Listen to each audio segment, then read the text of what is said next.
کشمیر کے گاؤں میں آج بھی ایک پرانا ووڈن سٹرکچر ملتا ہے جسے کشمیری میں کش کہا جاتا ہے۔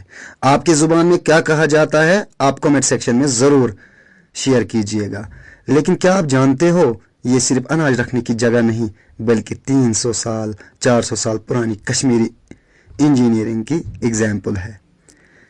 پرانی کشمیر میں جب ریفریجریٹرز یا فریج یا ماڈرن سٹور رومز نہیں ہوا کرتے تھے تب لوگوں کو اپنا رائس میز اور ڈرائی فوڈ سالوں تک سیف رکھنا ہوتا تھا۔ کشمیر میں سردی 5-6 مہینے تک رہتی تھی اور برف کی وجہ سے گاؤں شہروں سے کٹ ہو جاتا تھا۔ اسی پرابلم کا سلوشن نکالنے کے لیے ہمارے پرکھوں نے ایک ایسا سٹرکچر بنایا جسے ہم کش کہا کرتے ہیں۔ اس کا آئیڈیا کہاں سے آیا؟ چلو دیکھتے ہیں کہ اس کا آئیڈیا کہاں سے آیا۔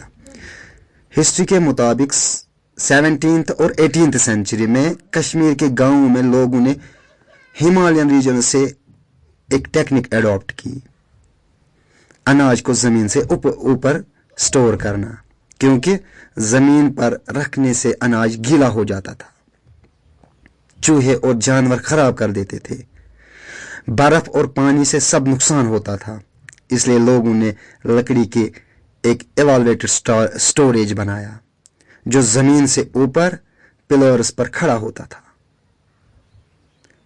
یہ ڈیزائن اتنا سمارٹ تھا کہ نیچے ہوا چلتی رہتی تھی، موئسچر نہیں ہوتا تھا، چوہے اندر نہیں جا پاتے، برف کا اثر نہیں ہوتا، اناج 1-2 سال تک سیف رہتا۔ اس لیے ہر کشمیری گھر کا سب سے امپورٹنٹ حصہ ہوتا تھا ان کے گھر کا یہ سٹرکچر۔ ہارویسٹنگ کے بعد جب رائس اور میز گھر آتا تھا پورا پریوار مل کے اناج سکھاتے اور پھر اسی سٹرکچر میں رکھا جاتا تھا۔ بزرگ کہتے تھے کچھ بھرا ہو تو گھر محفوظ ہوتا ہے۔ یہ صرف سٹوریج نہیں، یہ ایک سروائیول سسٹم تھا۔ اور آج ماڈرن زمانے میں پلاسٹک ڈرمز اور سٹور رومز آ گئے ہیں، اس لیے یہ سٹرکچر دھیرے دھیرے غائب ہو رہا ہے۔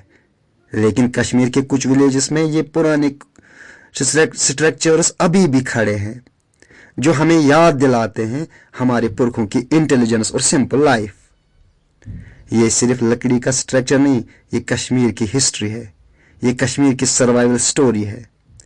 اگر آپ کو کشمیر کی ایسی ریئل سٹوریز پسند ہے تو ویڈیو کو لائک کریں، شیئر کریں اور چینل کو سبسکرائب کریں، کیونکہ یہاں ملے گی آپ کو کشمیر کی اصلی کہانیاں جو کتاب میں نہیں ملتی۔ شکریہ۔